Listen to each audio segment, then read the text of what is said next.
here we go on this episode, division. Now, as I mentioned in episode 2, Focused or Blinded, Who is the Enemy? And if you have not heard that episode yet, I highly suggest you go back and listen to it. It is actually my highest rated episode so far. So episode 2, Focused or Blinded, Who is the Enemy? And as I said in that one, there were two gazelles fighting each other. And they were just like slamming their heads together. Just bam, bam, hitting their heads together, right? And they were both gazelles.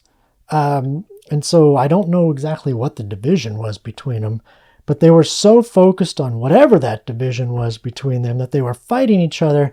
And they never saw the true enemy coming. They never saw the true enemy lurking and waiting for the right time to pounce, to overpower them and to devour them. Never saw it. As long as we are fighting our own, we won't see the real enemy coming. I'm going to say that again.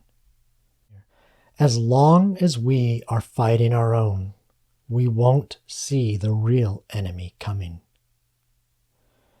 Every time we, as humans, and it seems like every time we as American citizens, begin to open our eyes and tear down that wall dividing us, and we begin to build that bridge across the divide, the real enemy, the one which we were unable to see because of our blind allegiance to the overlord of whom we are the rightful rulers of, or possibly because of our wokeness and the celebrated diversity of our difference in colors, rather than choosing to be colorblind, we are further distracted by yet a new label of division. In this instance, the division of two colors, who, although typically but not all-encompassing, believe in different paths and different levels of liberty, responsibility, accountability, and adherence to commandments and foundational beginnings. Now, these two colors, we are often told, are diametrically opposing each other, and just like all other division categories, we are conditioned to fight, hate, suppress, oppress, cancel, silence, quarantine from, and be intolerant to and treat as unequal, and sometimes we treat as inhuman, and view as inferior to our superiority those who appear as the opposing color. It's often just another division tactic to blind us from the reality that all men are created equal. And because of the time we live in, before somebody leaves nasty comments on there, because I said all men and women are created equal. That's the last time I'm going to reach out and say that, because common sense says when we say all men are created equal, especially if you look at the context of the time it was created, they're speaking of everyone, not just men.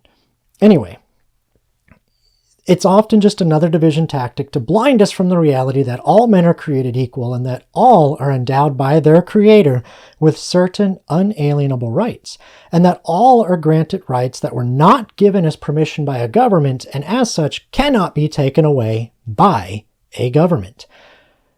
The more divisions that can be created among people, among citizens in a society, the more divisions that can be created among us, the more those creating and blinding us with those divisions can play God and devour us in our blind fight with our fellow neighbor. When an enemy cannot be found, create one. When a division tactic is exposed, create a new one.